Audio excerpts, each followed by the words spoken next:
वक्त रहते अपनों की कदर कर लो, क्योंकि वक्त गुजरने के बाद पछतावे के अलावा कुछ नहीं मिलता। 4 दोस्त 12वीं पास करने के बाद होटल में पार्टी कर रहे होते हैं। बातों ही बातों में चारों डिसाइड करते हैं कि आज से 40 साल बाद आज के दिन 1 जनवरी को फिर से मिलकर यहां पार्टी करेंगे। और हां, जो सबसे आखिरी में आएगा होटल का बिल वहीं पे करेगा। होटल का वेटर भी ये सब देख रहा था।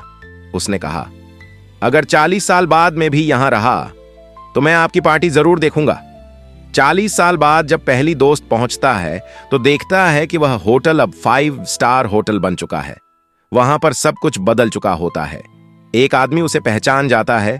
वह उसे आदमी को कहता है, सर बैठिए, मैं आपको पहचान गया हूं। मैं वही वेटर हूं जो 40 साल पहले आपके खाने का ऑन ऑर्डर लिया था। आज मैं इस होटल का मालिक बन चुका हूं। वह कहता है, क्या बात है।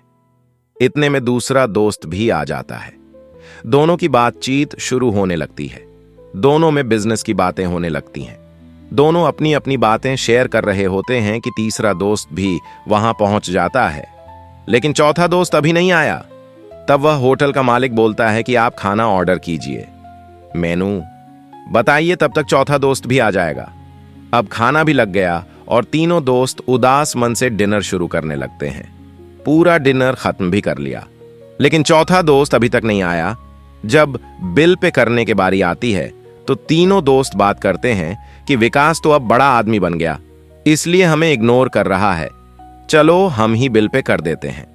जब तीनों काउंटर पर बिल पे करने पहुंचे तो बिल काउंटर मैनेजर बोलता है कि आपका बिल तो पे हो चुका है। तीनों दोस्त अपने चौथे दोस्त की बुराई करते करते बाहर निकलते हैं। तभी वहां बाहर एक सरकारी गाड़ी आकर रुकती है। उसमें से एक नौजवान उतरता है और तीनों के पैर छूते हुए बोलता है कि मेरे पापा टीचर बन गए थे और मुझे कलेक्टर बनने के काबिल कर दिया। लेकिन अफसोस, आज से 1 महीने पहले मेरे पापा इस दुनिया को छोड़कर चले गए। लेकिन उन्होंने जाने से पहले आपके इस वादे के बारे में मुझे बताया था। और कहा था, जब तीनों पार्टी खत्म कर दें तो तुम उसके बाद जाना और उन तीनों का बिल वगैरह पे कर देना। वह नौजवान हाथ जोड़कर बोलता है कि मेरे पापा अब इस दुनिया में नहीं रहे, इसलिए उनका वादा पूरा करने के लिए मैं यहां आया हूं। तीनों अपनी गलती पर अफसोस करते हैं और सोचते हैं कि हम 40 साल बाद ही क्यों मिले, 40 दिन बाद क्यों नहीं मिले, इसलिए अपनों से मिलते रहिए। इससे पहले कि आपका कोई अपना यह दुनिया छोड़कर ना चला जाए।